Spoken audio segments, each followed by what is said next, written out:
¿Tienes acento? Sí, tengo un acento argentino, soy argentina. Ah, mirá vos. Andrés Spoitnik, que es Spokoini. ¿Quién Spokojnik, es sí, Juan del Prado? O Juan de Prado, digamos, ¿no? Que es el sí. centro de esta novela. Una gran novela y una novela bastante importante, creo yo, ¿no? Mira, ante todo, te súper agradezco la palabra sobre la novela.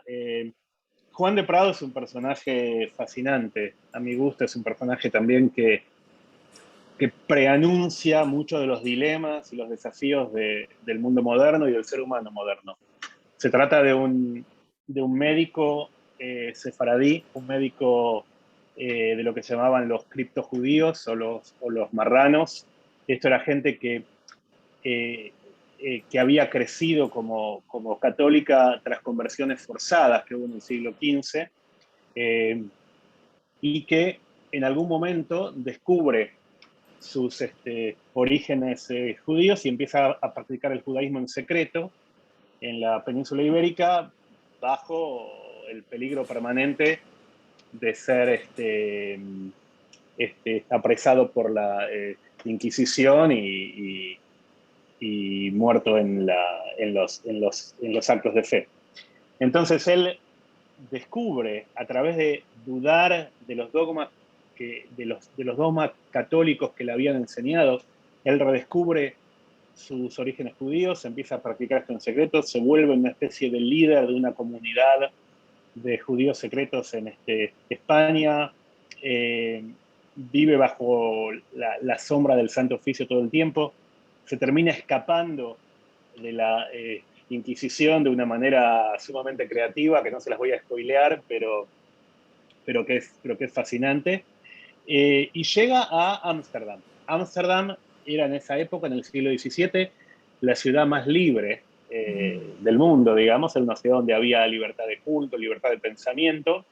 Él ahí vuelve abiertamente al judaísmo, pero le pasa que descubre que así como había dudado de los dogmas católicos, también duda de los dogmas judíos. Y empieza a desarrollar ideas filosóficas de lo que llamamos deístas, una filosofía que dice cosas muy revolucionarias. Por ejemplo, dice que Dios y las leyes naturales son lo mismo, es el principio que se dice Deus sive natura, Dios es la naturaleza. Eh, y empieza a desarrollar ideas, por ejemplo, de separación entre la religión y el Y el Estado. Estado. Claro, empieza a desarrollar ideas que son ideas modernas, pero que en esa época eran sumamente peligrosas. Y mismo en una ciudad como Ámsterdam, que era una ciudad libre, esas ideas eran bastante revolucionarias. Entonces ahí, él, dudando ya del catolicismo, dudando ya del judaísmo, desarrollando ideas filosóficas, empieza a formar un grupo de jóvenes que piensan un poco como él y él entre comillas, los corrompe. Él les mete esas ideas filosóficas en la cabeza. Entre esos jóvenes está Baruch Spinoza, que es probablemente uno de los filósofos más influyentes en, la, en el pensamiento moderno, ¿no es cierto? Y, pero le pasa algo extraño, que es que después de iniciar este movimiento filosófico, él también comienza a dudar de sus propias ideas filosóficas. O sea, la constante en Juan de Prado es la duda, es el cuestionamiento. Así Claro, como dudó del catolicismo. Sí, no, claro, por dale, dale. eso usted establece la diferencia entre fe y razón, digamos, porque son dos fuerzas que a él lo llevan a ser precisamente una persona dudosa todo el tiempo, digamos, ¿no? Él es un dudador compulsivo. Él Dudador. duda de todo. Y eso es un poco el pensamiento moderno, ¿no es cierto? El pensamiento de someter todo a una revisión científica, no tomar ninguna verdad como una verdad revelada. Para nosotros son cosas naturales. En el siglo Claro. XVII no era natural. Y este conflicto que tú dices entre fe y razón, es un poco el conflicto entre la verdad revelada y la verdad a la que accedes mediante tu propia racionalidad, mediante tu proceso de duda, de búsqueda de la verdad, de experimentación y todo eso. Y esto pasa en el siglo XVII, pasa durante la vida de Juan de Prado. Una de las cosas que yo cuento en el libro, por ejemplo, es los avances científicos y los avances tecnológicos. Por ejemplo, la creación del microscopio, que hace que la forma en que entendemos las enfermedades cambie radicalmente. De hecho, es un mensaje muy válido para la pandemia, ¿no es cierto? Todo lo que estamos Eso es lo que haciendo le ahora iba con a la... decir, es lo que le iba a decir. Usted dice, pasa en el siglo XVII y esto que dudábamos y esto que aparentemente ahora parece todo claro. Ahora me parece que estamos otra vez frente a la duda, digamos, ¿no? Frente a este mundo que no sabemos si se va a extinguir finalmente, si todo lo que hemos hecho se va a tirar a la basura y también un poco presos de una enfermedad que no entendemos, digamos. Sí, claro, o sea, mira, hay dos cosas. Primero, el ser humano siempre busca certezas y siempre busca seguridad. Entonces encontramos la seguridad que nos da, por ejemplo, la tecnología y el progreso permanente en el mundo moderno y nos aferramos a ello y nos damos cuenta que esa certeza puede destruir el planeta, ¿no es cierto? Sabemos, nos confrontamos con los límites de nuestra propia racionalidad, pero igual lo que nos da el pensamiento científico, y lo vemos con la pandemia también, es, una, es precisamente el saber que no sabemos. ¿No Claro. es cierto? El no buscar explicaciones ficticias, no buscar explicaciones espurias. En el siglo XVII no podías decir, no sé por qué hay una pandemia, no sé por qué hay una plaga. De hecho, en el libro hay varios ejemplos de plagas que hay en el siglo XVII, porque Juan de Prado, esto como entre paréntesis, Juan de Prado era médico y era médico de plaga. Él era uno de los que se voluntarizaban para ir a asistir a los pobres en ciudades de plaga. Y el decir, mira, no sabemos por qué sucede la plaga, no existía. Las religiones tenían que buscarle una explicación a la plaga, era un castigo de Dios, alguna, era por los malos aires, por las miasmas. Eh, y lo que empieza a decir Juan de Prado y lo que decimos hoy es, no sabemos, tenemos que investigar. O sea, el método científico nos da el saber que no sabemos, pero también una vía para investigar. Y esto es lo que vimos con la pandemia. Cuando empezó no sabíamos, pero investigamos y bueno, hoy tenemos tratamientos, vacunas, etcétera. Pero todo surgió por no buscar respuestas espurias, no buscar respuestas fáciles. Ahora, usted escribió El Impío, he estado viendo que no hay muchos libros sobre Juan de Prado. ¿Cómo hace esta novela histórica en un contexto además donde las novelas históricas empiezan a carecer un poco de, eh, no sé, me parece que hay cierto revisionismo histórico otra vez, me parece, ¿no? Como que Sí, empiezan a escribirse a veces desde cero, digamos, ¿no? sí, sí, sí. Mira, eh, hay dos cosas aquí. Primero, efectivamente, no hay ningún libro sobre Juan de Prado, hay un solo libro sobre Juan de Prado, pero que aparece en los últimos años y que yo en realidad encontré ese libro una vez que ya había escrito casi toda la novela. Ajá. Eh, pero, pero yo creo que la novela histórica es muy importante. Y por eso también decidí escribir el libro como novela y no como tratado histórico, no como libro de historia Ajá. o de filosofía. Podría haber sido un ensayo, podría haber sido un libro de historia, un libro de filosofía. Y preferí escribirlo como novela porque me pareció que la novela puede dar la dimensión humana, de manera que los libros de historia no pueden. Yo creo que lo que estamos perdiendo de vista en los libros de historia hoy en día es precisamente esa dimensión humana y por eso estamos entendiendo mal la historia. Yo hablaba antes del conflicto que hay en el siglo XVII entre libertad y seguridad, ¿no es cierto? Entre fe y razón, entre creer y entre dudar. Esto es un conflicto humano, es un conflicto que pasa en el corazón de la gente. Es un libro que los libros, es un conflicto que los libros de historia no lo van a poder describir de la misma manera. Y más aún, la gente hoy no se va a poder ver en esos conflictos, en esas tensiones, en esos dilemas.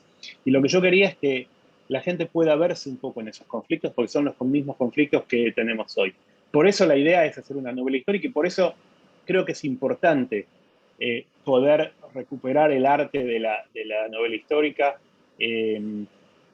obviamente rigurosamente investigada. Ahora, yo he estado haciendo una nota a la persona que escribió Isabel de Moctezuma, a la persona que escribió sobre el sirviente, la sirviente de esta monja, y me olvidé de, de esta monja que está en el claustro de Sor Juana, y ahora veo a Juan de Prado. Me parece que los novelistas históricos están empezando a buscar esos personajes que no han sido tratados por la historia. Y Sí. pareciera ser que nosotros tenemos que abrir nuestra mente para abarcarlos, para saber que no hubo una sola persona, sino que hubo muchas más en los hechos que marcaron la historia. ¿Es así? Fundamental, sí, yo creo que es exactamente así. Y eso es, Mm. eso es de lo fascinante en Juan de Prado. De hecho, Juan de Prado, como dije al principio, es una nota al pie en la historia de Spinoza, porque Spinoza se convierte obviamente en el filósofo más renombrado, se convierte en el padre del pensamiento moderno, pero en realidad Spinoza no podría haber existido sin Juan de Prado.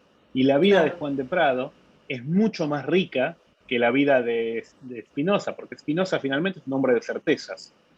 Él descubre sus ideas filosóficas, o mejor dicho, las ideas filosóficas de Juan de Prado, y se vuelca digamos, de lleno a ellas. En alguna manera reemplaza un dogma por otro. Juan de Prado continúa dudando.